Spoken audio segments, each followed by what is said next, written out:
Hi everybody. Sorry we're a little bit late.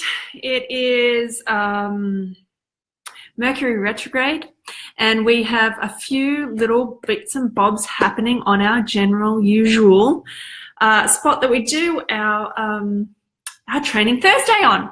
But for those of you who are watching the replay, pop forward to about the 1.5 to 2 minute mark and hopefully you guys can hear me. Tell me when you join us and let me know that you're here. Today we are working, hey Alison, can you hear me? Can you let me know please? Today we're doing some awesome little interactive things that you can have in your workshops. Let me know if you can hear me. Alrighty. Okay, so today, if you were just joining us, this is Workshops That Work. I have been running and facilitating workshops probably since my second year in. I've done some extra training in adult education and different methods of learning, as well as some extra levels of training in coaching and mentoring as well. So I love creating interactivity that allows for people to interact with you, to have an experiential experience in your workshops, rather than just sitting there and absorbing a whole bunch of information because you're just vomiting information at them. So today's discussion is specifically for Nuts, Herbies and Praccies who want to do the one-to-many model, where instead of saying one-on-one people, you can actually speak all of the knowledge that's in your head out to one-to-many. And then you can leverage that to make money off it, because then you don't have to do one-on-one, which we all know has a bit of an upper limit on the amount of time that we have. By the end of our discussion today, you're going to have 10 ideas to use in your own workshops, 10 in your own workshops. And you're also going to know the 5 things that I see missing in workshops all the time, and I used to have missing in my workshops.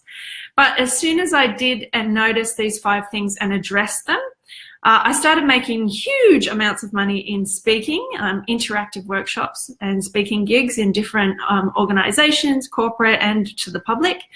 And I'm going to give you one idea that has made me about $15,000 worth for any nut, Herbie or Pracky who specifically works in the stress arena. And it's super easy once you get it. And all of these things you will get and you'll hear, and you'll go, oh, I know that, right? And as soon as we go, I know that, it shuts off the bit where you actually take action. So if you're listening today and you go, oh, I know that, see instead the flip side of that, how can I apply it? So what I'm teaching you today is how to get your clients or potential clients to experience something by taking action inside your workshop. And while I'm teaching you that, I want you to take action inside your realm as well. So however you're going to apply this in your next workshop, seminar, webinar, however it comes about, take the action. Don't just go, I know. Cool.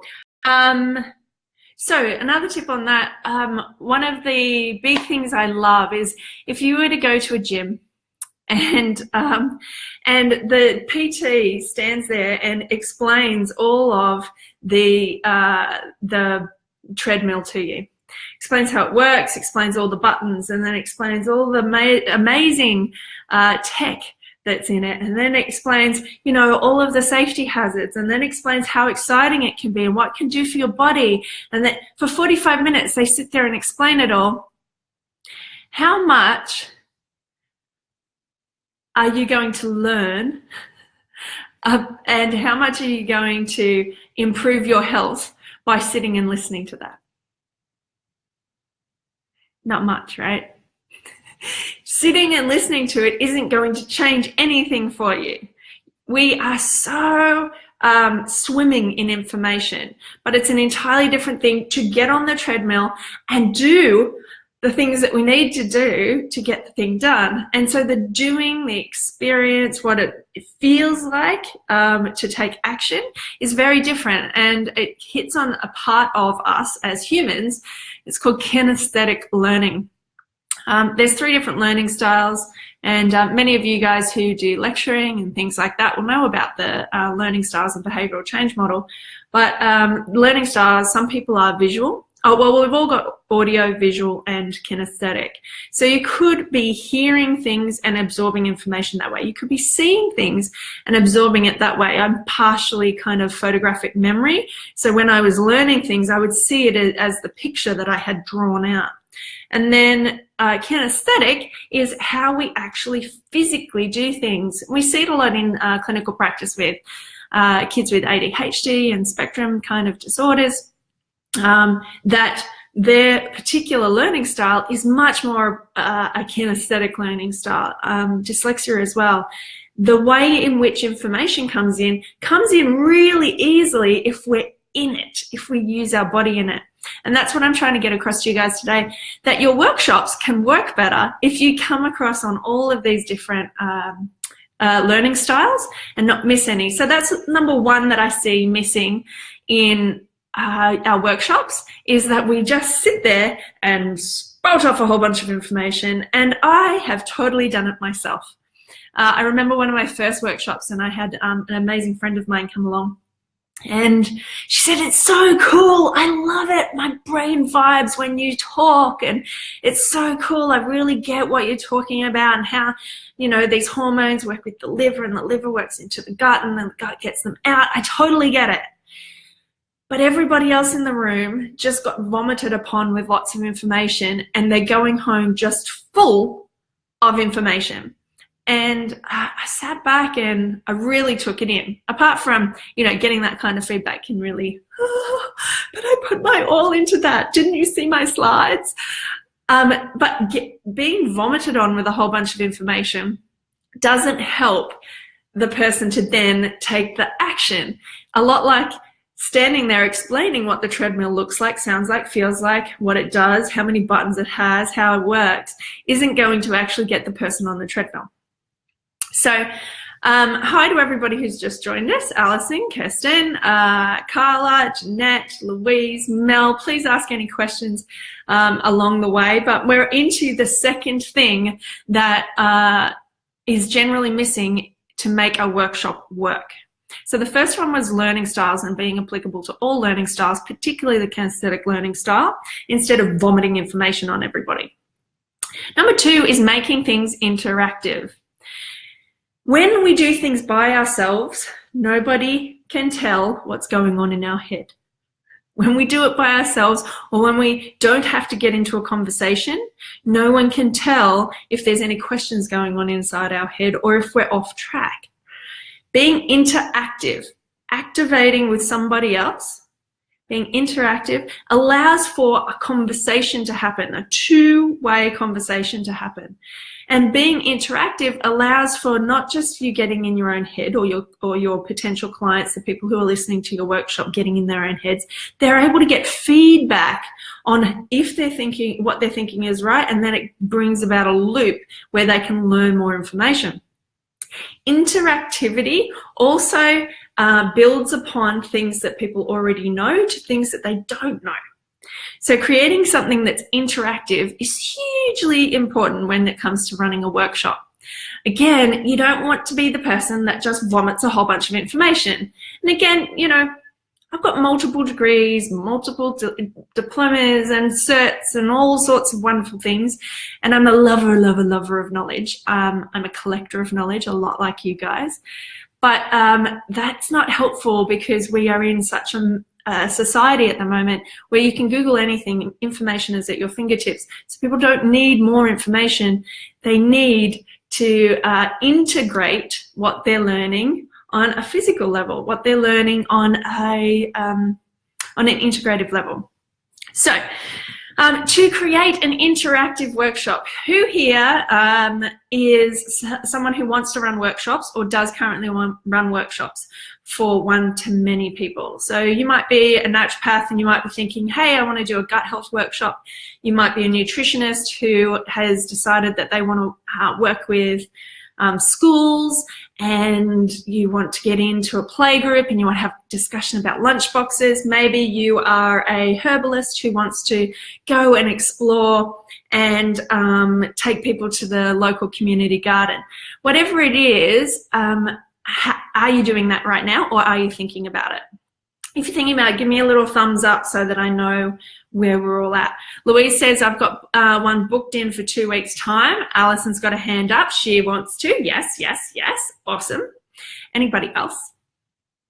Anyone thinking about it? Anyone going, oh, this is a nice idea, but... Oh, Leanne's got one coming up as well. Kathleen, she wants to do a wild foraging and cooking one. Ooh, that sounds yummy, Kathleen. I like the sound of that. That's totally interactive. Julie, oh my goodness, I'm running my first workshop tonight. What universally awesome timing. Oh, congratulations, Julie. I'm so excited for your peeps. Bridget, I have mine and fellow naturopath's first workshop at the end of the month. Super cool. And Cindy, about to plan my first one. And Mel says, I'd love to incorporate my previous antenatal class teachings into a later education on pregnancy and birth. Oh, that's nice. I was just about to give an example for that. Jeanette, I'm not sure how I would incorporate it with my ideal client. Cool. And Frances, thinking about it, more nutrition label reading or family nutrition. Beautiful. Oh, this is so good. So what I love about workshops is with one-on-one, you get to go nice and deep and narrow, but with many people, you get to really go in a broad kind of aspect with so many people, and then they are able to share that same kind of information with their families or their work friends or their whatever. It creates such an amazing ripple effect. And yeah, I love workshops, and I love that you're all thinking about it. It's really cool. It's also a really great way to make money. You know, having multiple people in the room versus one person in the room. And it's much easier to create a know, like, and trust factor when you're standing up there in front of people as the expert.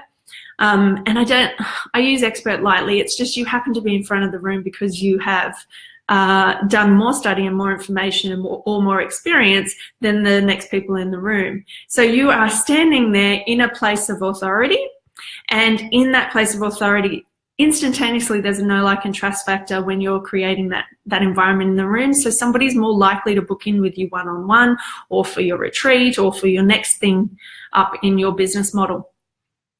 Mel's scared about it though, and she'd like to work with others to do it as well. Okay, cool. So there's a couple of different concerns that come up with it, but once you've got a little bit of a structure, or you've at least know something that's worked for somebody else, you can kind of fall back on that rather than listening to the fear. So here is my 10. Here's my 10 ideas for Nats, Nuts, Herbies and Praccies to run an interactive part of their workshop. Are you ready? Okay, first one is for gut health. Who does gut health? I would hope all of you do. We all know that it all comes down to gut. Okay, gut health. Some of the biggest things to do with gut health is that people just don't know what's inside of them. So for me, my background was originally in forensic science, and I worked in a morgue, so I was able to see the insides of everybody. And if I was able to see the insides of everybody, then I instantaneously know what a gut looks like. I know what intestines look like. I know what a gallbladder looks like because I used to chop them up. I've chopped up whole legs before, but a lot of people have no idea what's sitting inside them. When you point out where different parts of your body are, they don't know that. They don't know that your large intestine goes from this side all the way across to the other side. And if you were to actually massage it that way, you would stop all your constipation and things. So some of the things that we totally take for granted, that we have learnt bit by bit by bit over our training, let alone our ongoing training, the public don't know. So being able to just share with them things like, how long is your intestines? And given your intestines, if we're talking about gut health, then the opening part of any gut conversation really is, what is a gut? So first, how long is it? Like, we are talking a massive tube. It's 8.5 meters in actual fact. And so if 8.5 meters of tubing, now you can do a guessing game for people. Okay, we're going to start on this side of the room, and everyone needs to walk as far away as you think your intestines go. And then we're going to pull out a rope and do it. We did it with stockings and filled it up with toilet paper, so it looked like a gut. And so 8.5 meters, and you're slowly pulling it out, and everyone's going, whoa, it keeps going. So you can keep going with that kind of thing. So 8.5 meters is how long it is. And then when people are considering that their food has to take a certain amount of time, or it has to travel that far, and what transit time actually is, and what affects that, and which part of it's the small intestine, which part's the large intestine. So we're talking about lots of different things there. But then the next step when we're discussing guts is usually the surface area, because that's where all the action happens, right? The surface area is where all of the little villi happen. We're talking about probiotics. We're talking about absorption. We're talking about absorption issues. We're talking about inflammation issues. We're also talking about issues when it comes to food intolerances and other bits. It's all happening on that absorptive surface. But does anyone know how big that surface is? Right? We've all spouted off it's as big as a football field. It's blah, blah, blah, blah, blah, blah. In actual fact, a study, and I think it was put in Nature or The Lancet in 2014, actually shows that it's the same size as 6 double bed sheets. 6 double bed sheets. Anybody can hop in their workshop space and have 6 double bed sheets with them. And then you slowly pull them out. And you go, okay, all your food has all of this to cover. All that inflammation has the possibility of happening all over here. All those probiotics that you're not taking until the end of the packet after you've had your antibiotics happens all over here. All of the absorption that needs to happen for that B12 to go in, that happens over here. And you keep going and going and going. And then people get then they have a reference point. Rather than you spouting off a whole bunch of stuff to them, they actually have a reference point to take with them. And if they're standing around with it, they are referencing off another person. So they're interacting with another person, and then it actually melds that new information into their mind a bit quicker and easier. So if we're talking about that kind of statistic, that kind of fact, everything after that they're going to listen to, but it's not going to stand out quite as much as something that is interactive like that, right? And so if we're talking about food intolerances, a lot of you guys do hair testing and other types of IgG testing and things like that. That surface area is what we're talking about, where interactivity for food intolerances can happen. Just underneath it is where those immunoglobulins are hanging out. Just underneath there is a circulatory system that's looking after it. And if people aren't breathing properly, it's not in there. Just on top of it is where we're putting garbage and detoxification's happening. Like, whoa. If you can get people interactive like that, then you've hooked them. It doesn't matter really what you say after that. They're like, oh, okay. She said something about probiotics, probably need them. Oh, she said something about looking after it. Maybe I need that test, right? It sticks in your mind. So number 1, 8.5 meters. Number 2, 6 bed sheets if you're doing a gut talk. Anyone else got a new one for a gut talk? I'd love to hear about it. Okay, number 3, nutrition peeps.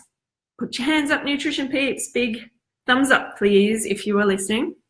If you're a nutrition person, these are amazing. Who's seen these before? This is from fedup.com.au. It's from Sue Dengate, Failsafe. And it is really cool, especially for kids. But it works really well for mums and families as well. Can you see how it's got oh, there's my eye. How cool is that? Can you see how it's got the magnifying glass on it? On it has all of the colors, additives, preservatives, antioxidants, flavor enhancers, all the nasties, and not necessarily nasties for everybody, but have the potential to cause issues for people with behavioral issues, particularly kids, and gut issues. So we're talking about getting different foods and going along the packet and having a look at what people can find. So I've set this up at stations before, and we've had multiple different stations, packets of, oh, I better not say, packets of chocolate biscuits, certain chocolate biscuits have an amazing amount of this stuff on them. And those certain chocolate biscuits, a lot of Australian families have in their cupboards, and they don't realise until they look at the back what's actually in them. So standard things that people would usually put in their lunch boxes or in their lunches and pop them up in different stations around the room, and each different group has an opportunity to find out what's actually in them and what kind of side effects we could be causing for our families. So they're gold. I used to have a half a dozen of these and set them up in stations and do it that way. Who's seen these before? Yes? Cool. So that's fedup.com.au. Okay, next one is food labels. Who has even read food labels? Food labels are, we have all had an opportunity to do this in our learning and in our training, but general public don't get taught this stuff. And even though we think it might be the most simple thing in the world, they don't know. So it's time to kind of make sure that everybody gets the opportunity that we've had to really hone in on the available information that's already on the back of our foods. So it can be as simple as going from the nutritional panel and what we're ideally looking for, and then going to the ingredients panel and discussing some of the simplest things, such as the thing that is the most prevalent in that food comes first, and the thing that is the least prevalent in that food comes last. People don't even know this type of stuff. So food labels and how to read them. Again, you give people the things that we generally perceive as healthy, or we generally have in the cupboard. You'd find in an average cupboard. That way people can actually integrate it with what they are used to. Don't go getting some random, fancy doodah, very expensive vegan, cashew nut cheese. They're not quite going to do the same. That's not going to make the same impact for them as though it's the same stuff that's in their pantry. Okay, that's number 4. Number 5, sugar. See this amount of sugar? I get it in cubes because it's easier to handle, but you can do whatever you want with it.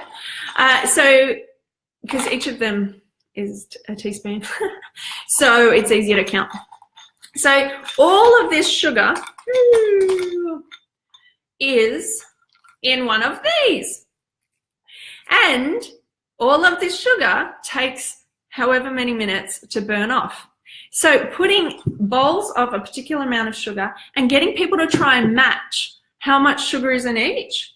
Now this, on the other hand, 1, 2, 3, 4, 5, 6. This is how much is in this whole bag. So can you see that making it relevant and making it obvious to them in a way that is already in their pantry is going to give people a much better idea about what's actually happening. So again, I put bowls of sugar and multiple different things next to them, and they have to figure out how much is in each and how much. And so we had one where we had rebounders. I had 3 rebounders, and people had to jump on them for as long as it took to burn off 5 of these. So then you get an idea, okay, maybe I shouldn't eat that donut on the weekend. Maybe that can of cola isn't the best thing. So giving people a reference point that is real, not a reference point that we go, okay, well, yeah, that has 100 grams of sugar. We don't even know what 100 grams looks like. You know, people aren't even aware that their teaspoon that they put into their cup of coffee in the morning has 5 grams of sugar in it. You know, what does that look like? What does it sound like? What would it be like? These are really cool. Yeah, and Mel, like you're pointing out, there's some really great ideas for kids, but at first we think it's for kids, but this type of education hasn't happened for adults either, and they don't have a reference point to teach their kids, let alone teaching kids themselves to be empowered and then kind of teaching upwards. So the things you think are okay for kids are super cool for adults as well. All right. So yes, we've done that. Oh, and then the movement thing. So how long does it actually take to burn off X amount of kilojoules? And not all kilojoules are the same. So we want to be looking at, okay, if there's this amount of kilojoules in our sugar, but there's 0 vitamins, there's this amount of kilojoules, but there's this many vitamins. And so I've kind of mixed that up before as well. And you guys might have seen the image that's available for how much sugar is in water, orange juice, different varieties of soft drink. Same kind of situation, you can pop that in front of you. And all of the things that you buy for your workshops are all totally claimable through your business as well. The first time I did one of these workshops, I did it for a non-for-profit, and I was freaking out going through the checkout with a bottle of fizzy cola that I like had a physical reaction to buying it. So I totally get it when you go shopping for these bits and pieces, but these are the things that are generally in people's cupboards, and they have to know what they're actually consuming, just like they have to know what actually it looks like on the inside of their bodies to how they consume it. Okay, where are we at? Okay, cool. Next one, skin and mucosal services. People who do skin-orientated things, people who do gut, respiratory, all of our surfaces are generally the same kind of thing. And that general surface is actually the same as a pot plant with grass. So I have got a tray before with grass sitting on top, nice fresh grass, or a herb in a pot plant and having some type of moss along the top or grass along the top, because then you're able to see the analogy between what a surface is actually doing, how it absorbs, and if you've got it in a tray, you can lift it up and show that the different root structures that are underneath, circulation, different lymphatics, things that are draining, and then we're putting it down, and then we're looking on the top surface, we're looking at all the different absorption that's happening, we're looking how it changes and how the surface area changes, we're looking at all these analogies as well. And then the next time people are doing their gardening, they can get the same kind of vibe along there. So that's skin and mucosal surfaces. Then pregnancy. I don't have anything the same size, but I have done it before with a walnut, 12 weeks, a grapefruit, halfway, and a rock melon, and I think the rock melon's 3rd trimester. So you're getting all of the exact sizes, and people can actually feel, see, hold it up against different areas of their body, and it's something that can stick in their minds as they go. So all those pregnancy peeps. There's also an amazing YouTube video which what's a birth attendant called?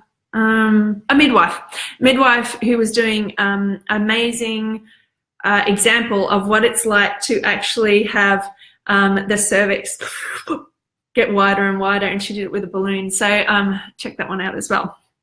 And then the second last one is physical signs. So many of us are so used to looking at the different parts of people's bodies that we do it as second nature. You know, as somebody walks in, you can watch their gait as they walk in. You might notice that they hold their mouths in a certain way. You might notice that they're looking quite pale. You might notice different parts, you know, the circles under people's eyes. the turgor of their skin. We automatically do it.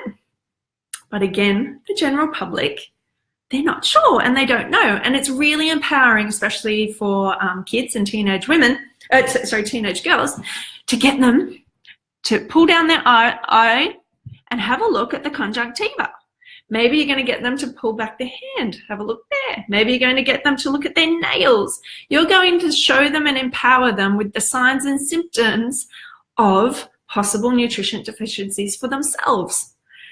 This way, when they start to realize them, you don't feel disempowered that you're giving it over to somebody, your job, you're giving it over to somebody. Feel empowered that you're empowering somebody else. The second that they realize, oh my goodness, that's why I'm tired, I've got to go and see her, is what the next kind of step is. It's not, oh my goodness, that's why I'm tired, I won't go and see her again. There are other things at play there, but you're empowering somebody to recognize what's going on inside their body. So physical signs is a really good one. Checking out tongue signs as well. And even giving them the opportunity to listen to their hearts. Kids love listening to their heartbeat, and it's so beautiful to watch.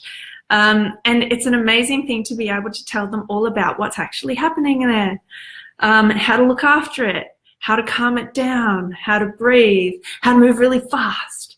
And we can do that with adults as well. So physical signs is a really good one. Last one, you all want to know the one that gave me 15 grand's worth of speaking gigs, right?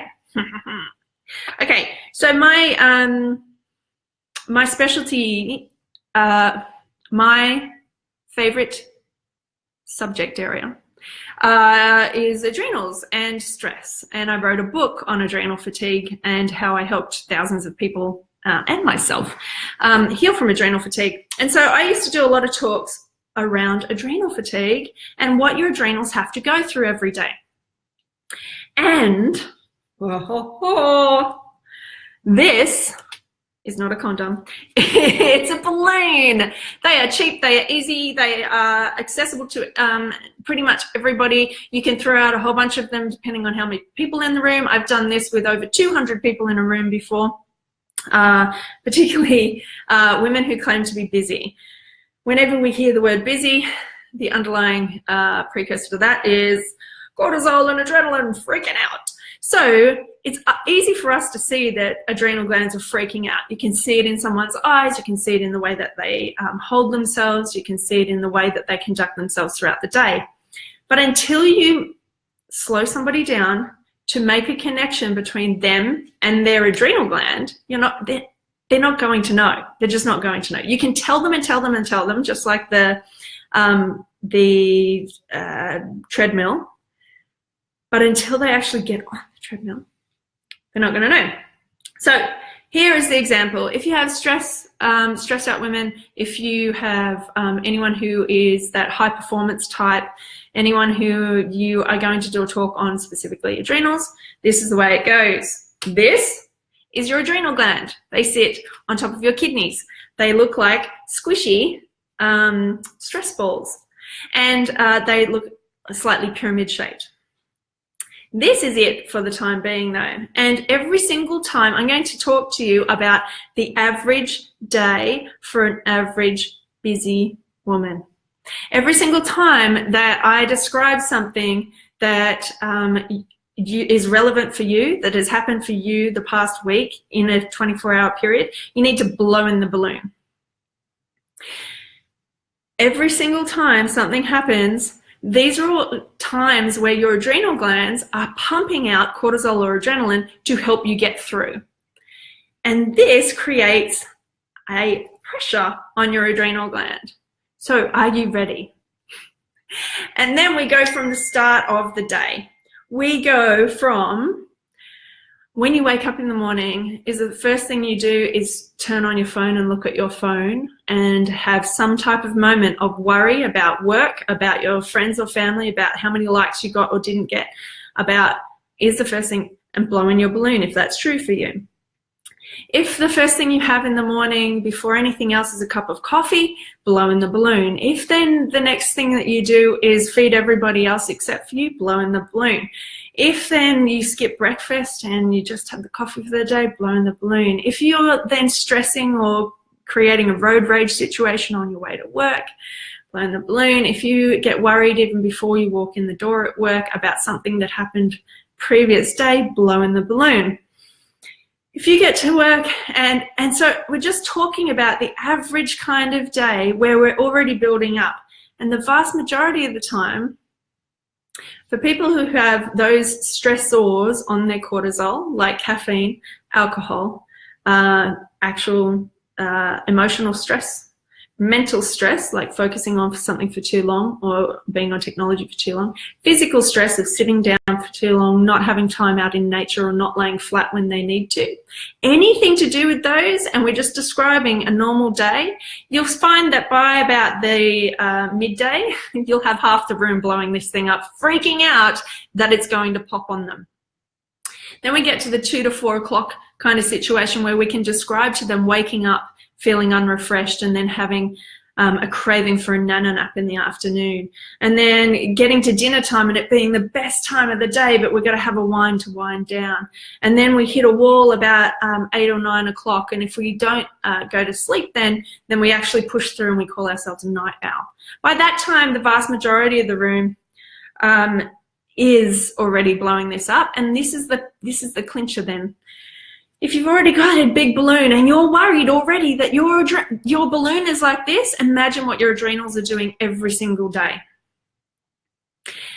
There's some things that you can do things about, and we're going to talk about some of those today with the physical side of things. But there's other things that the only thing you can do is just let it go. And then all of these balloons fly around the room, and it's such a cool feeling. I loved doing this exercise with people because they started laughing, their adrenals themselves calmed down after I'd freaked them out. It was such a cool experience. So that is one for all you people who do stress stuff. Jeanette, sideline conversation. How does lying flat help your adrenals? Your adrenals don't only look after your adrenal corticoids, they also look after your mineral corticoids. Your mineral corticoids are the ones that look after your blood pressure. And when you stand up too quick and you have a little bit of stress on your adrenal glands, then it causes that orthostatic hypertension. And if we're laying down flat, so if you are somebody who gets a little bit dizzy when you stand up too quick, there is a chance that your adrenals and your mineral corticoids aren't doing what they can to keep your mineral corticoids going around and your blood pressure up.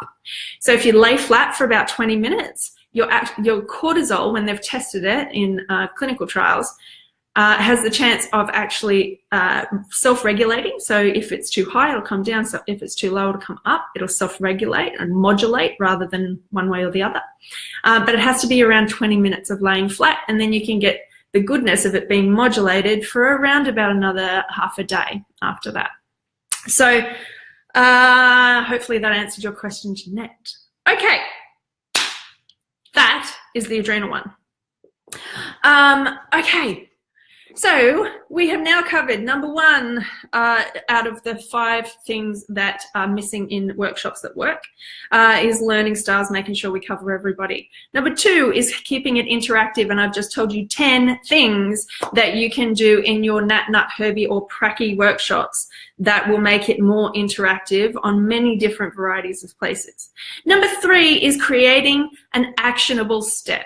It's really good to regurgitate lots of information to people, but unless they actually take action, it has been an incredible waste of your time and theirs. So making sure that you have an actionable step, and this is the same for people who have online programs, like create a PDF, create a self-questionnaire, create an opportunity for them to write something down or take action. Maybe they need to book in a time with you to double check their blood pressure. Maybe they need to go home and book in that 20 minutes of doing something for themselves. Maybe their actionable step is to go and get themselves one of these and do it for a week with their kids. Maybe their actionable step is to get rid of those chocolate biscuits that they've been storing in their pantry. Whatever it happens to be, create an actionable step and make sure it's really clear so that change can happen. So it's the third thing. Third thing. If you're running a hormone seminar, maybe it is that they have to go for the next 3 days or week and monitor their their temperature when they first wake up. But make it really clear and actionable. Don't just regurgitate, this is what you do, this is what your temperature is supposed to look like, full stop. It doesn't work like that. You have to keep that going. So that's number 3, actionable. Number 4 is an invitation. Now, my beautiful prackies, you have just spent this beautiful, amazing 20 minutes to 3 hours discussing all the wonderful things that happen inside this person's body and how these wonderful different foods interact with their body. And you've told them all this information and they've come to these conclusions themselves that they probably need your help. Just because in the past you've heard somebody do a really icky sales pitch at the end of something doesn't mean that you don't give an invitation to that person to come and see you. It's not a sales pitch. You're not trying to sell them stuff. You've already sold them. If you have done the work to teach them something in their learning style, that they've had an aha moment that something is actually wrong with their body, not wrong, something could be better with their body. And they've had an actionable step and they know they need to take it, but they could probably take it better if they had somebody to help them. It is your responsibility to invite them to come and see you, or to invite them to your program, or to invite them. It's an invitation. You can't just give them all this information and then leave them there hoping that they'll have another opportunity with you. Okay, so that's the 4th thing. Make sure you invite them to something. Invite them. If you're already inviting them to the idea that something could be different for them, then you need to invite them to come along so that you can teach them one-on-one. After you've taught them one-to-many, you can teach them one-on-one what's actually useful for them. Maybe they then need to take the next step and do a test with you. Maybe they then need to do your adrenal reset program. Maybe they then need to come to the next series of workshops, or you might invite them to the retreat, or maybe you're going to have an e-course especially for families that has heaps more recipes and things. But if you just leave them hanging there, how are they going to know? Nobody's a mind reader. You have to be able to invite them. So that's really important. That's number 4. And that's what's missing in the vast majority of workshops I see. And it's because we have, as practitioners, we have this weird little inside block around, well, if I invite them to something, I'm selling them something, therefore I'm making money, and that is bad. And it's not. You've just given them an insight. You have to be able to give them something. It's actually your responsibility and your duty of care to then give them an option to be able to be helped even further. If they don't want to, that's okay. They just say no and then they walk away. But if you haven't invited them, how do they get to say yes or no? You don't give them a choice by not giving them an invitation. So make sure you create an invitation at the end. Okay, 4. Number 5, 5th thing that's missing in the workshops that don't work is that you don't leverage them. Now, I'm getting this a fair bit in the club at the moment, in the Naturepreneur Club, which is our group mentoring program. We're starting to see lots of people doing workshops, which is really cool. And it's awesome because you get this amazing feeling. Doing a workshop just fills up my cup every time, if you're a workshop person. If you're not, that's okay. You don't have to, there are millions of other ways of doing things now with technology to be able to teach one-to-many. But if you're in a workshop, you freak out, freak out, freak out, freak out. You do your thing and then you feel amazing because you've helped people and they're having aha moments and it's amazing and all this stuff. And then you finally come down from it. You're having your cup of tea late at night and you go, oh, I forgot to take a photo. I was so in it, I forgot to take a photo. And if I forgot to take a photo, then the only people who know that this thing even happened was the 12 to 200 people in the room. So make sure you leverage the thing that's happening. Leveraging can be as simple as taking a photo while you're there. A beautiful shot of you running a workshop, a beautiful shot of people in the crowd putting their hand up and headed towards you can be leveraged all over the place. It can be put on social media, that you do workshops, that you're a speaker, that you create interactive now that you've already learned how to do that. You can send it in emails, you can pop it on your website, you can put it under the speaker's profile on your website, you can put it under your media tab on your website, wherever you want, but you have to actually take the photo. So that's the first kind of level of leverage. The next level of leverage is that you get the thing actually recorded, because then you won't have to do it all over again next month or next week or wherever it happens to be. If you get it recorded, not only do you get the money coming in, or the people that you help within that first group, you are then able to help so many more people and get recurrent income from other people who you're helping, because they've then got the recording. They might be in the middle of whoop whoop, which is half of you guys aren't in the capital cities areas, over half. And that means that unless I do something online or I record things, you guys don't get to see it. So making sure that you can find a way to record it is kind of the next step of leverage. And then the step after that is, if you've already presented and you've got some beautiful slides and you made a whole slide deck and you created some stories and you did all this wonderful work, you've already got a full package that you could quite easily record online. And if you're recording it online, then you can create it as part of a series. Or you could repurpose the content that you already have as part of an e-course.